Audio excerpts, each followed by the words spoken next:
Assalamu alaikum friends. There are four conditionals in English grammar: zero conditional, first conditional, second conditional and third conditional. In today's video, I am going to teach you zero conditional and first conditional. It is very important and useful topic. You can never get fluency unless you learn it. So please watch full video. देखते हैं zero conditional क्या है, ये किस situation में use किया जाता है, ये है क्या।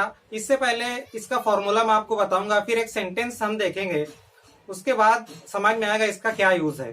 तो जीरो कंडीशनल, इसका फॉर्मूला है if plus simple present comma simple present.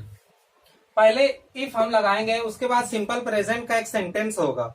Subject, simple present का फॉर्मूला है subject plus verb first form, subject plus V1। एक सेंटेंस होगा, उसके बाद कॉमा लगेगा और फिर एक सेंटेंस होगा सिंपल प्रेजेंट का ही।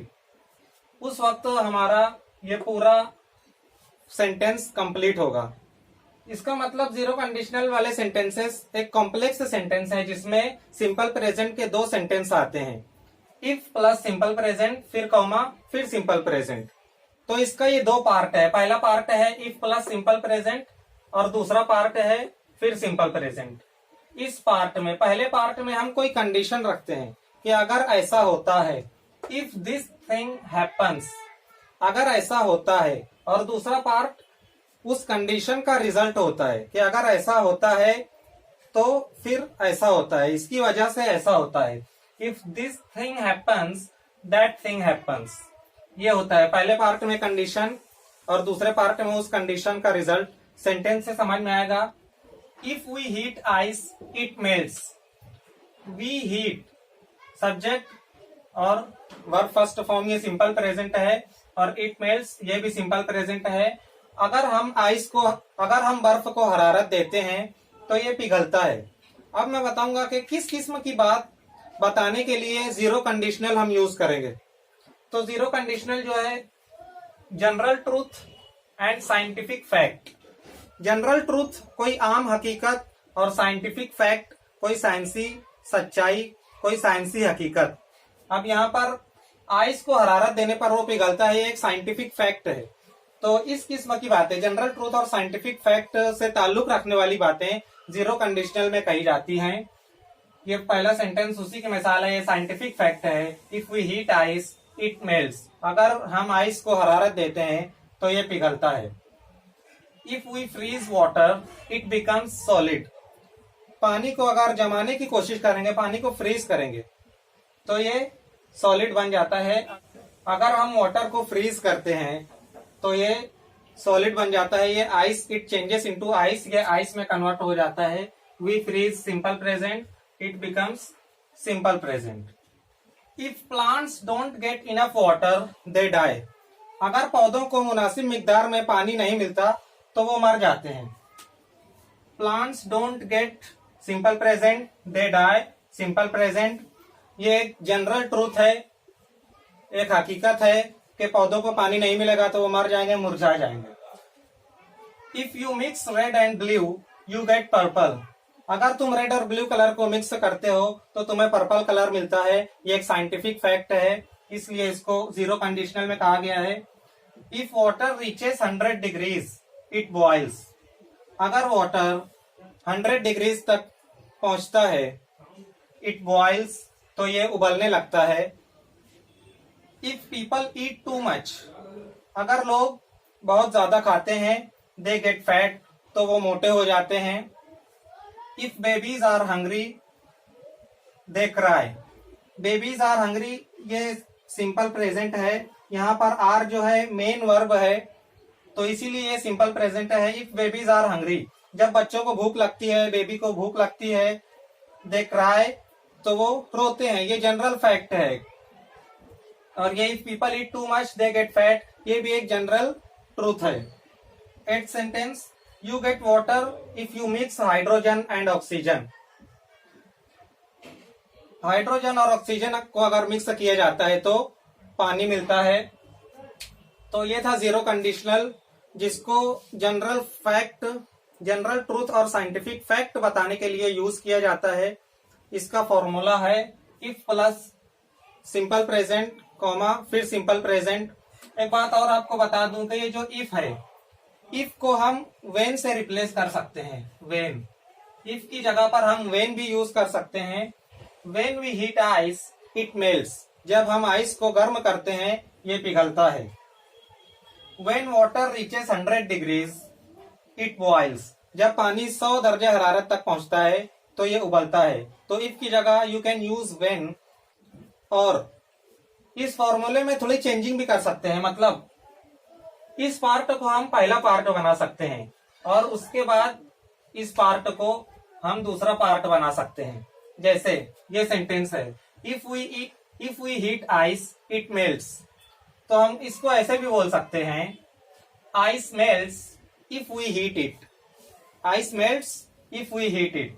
तो हम इसको सेकंड पार्ट को पहले पार्ट की जगह पर रख सकते हैं और पहले पार्ट को सेकंड पार्ट की जगह पर रख सकते हैं। उस वक्त कॉमा नहीं लगेगा। जैसे ये, if we freeze water it becomes solid, इसको ऐसे कह सकते हैं कि water becomes solid if we freeze it. Second sentence को ऐसे कह सकते हैं, plants die if they don't get enough water. तो इस तरह से हम बदल सकते हैं, इफ की जगह वेन यूज कर सकते हैं। ये था जीरो कंडीशनल। आइए अब फर्स्ट कंडीशनल के बारे में बात करते हैं। इसका भी पहले फॉर्मूला देखेंगे, उसके बाद अच्छी तरह से आपको समझ में आएगा कि फर्स्ट कंडीशनल कहां पर यूज किया जाता है, किस सिचुएशन में यूज किया जाता है, इसके जरिए हम क्या बताएंगे। फॉर्मूला देखते हैं। इसका फॉर्मूला है if plus simple present comma simple future. Zero conditional का जो फॉर्मूला था वो था इफ प्लस सिंपल प्रेजेंट फिर सिंपल प्रेजेंट। इसका पहला पार्ट सेम है लेकिन दूसरे पार्ट में हम सिंपल फ्यूचर यूज करेंगे। इसमें हम फ्यूचर के बारे में बात करते हैं। फर्स्ट कंडीशनल में वी टॉक अबाउट फ्यूचर, कि अगर ऐसा करोगे तो ऐसा होगा, अगर ऐसा होगा तो ऐसा होगा। पहले पार्ट में कंडीशन अगर ऐसा होगा और दूसरे पार्ट में उसका रिजल्ट हम सिंपल फ्यूचर में बताएंगे तो ऐसा हो जाएगा। Example, if it rains I will stay at home. If के साथ जो सेंटेंस है वो सिंपल प्रेजेंट में है और उसके बाद कॉमा के बाद जो सेंटेंस है वो सिंपल फ्यूचर में है। इफ इट रेन्स, अगर बारिश होगी, I will stay at home, तो मैं घर पर रुकूंगा। इस सेंटेंस की मैं सिचुएशन बताता हूँ। सुबह का वक्त है, मैं घर पर हूँ और मेरा दोपहर को टेनिस खेलने का प्लान है, लेकिन मैं आसमान में देखता हूँ कि काले काले बादल हैं, तो मेरा ख्याल होता है कि हो सकता है बारिश हो जाए। तो उस वक्त मैं सेंटेंस कहूंगा कि अगर बारिश होगी तो मैं घर पर ही रुकूंगा। If it rains I will stay at home. याद रखें कि जब हम उर्दू में या हिंदी में कहते हैं तो दोनों जुमलों को, दोनों सेंटेंसेस को हम फ्यूचर टेंस में कहते हैं कि अगर बारिश होगी तो मैं घर पर रुकूंगा। उर्दू और हिंदी में हम दोनों सेंटेंसेस को फ्यूचर टेंस में ही कहते हैं, लेकिन अगर हम उसको इंग्लिश में बोलेंगे, जब इंग्लिश स्पीकिंग करेंगे, तो इफ के साथ जो सेंटेंस है उसको हमें सिंपल प्रेजेंट में ही रखना है। यही रूल है। तो हम उसको इंग्लिश में कहेंगे इफ इट रेन्स और ट्रांसलेशन करेंगे अगर बारिश होगी, I will stay at home, तो मैं घर पर रुकूंगा। If I see her I will tell her. Simple present simple future. अगर मैं उसे देखूंगा तो उसे कह दूंगा।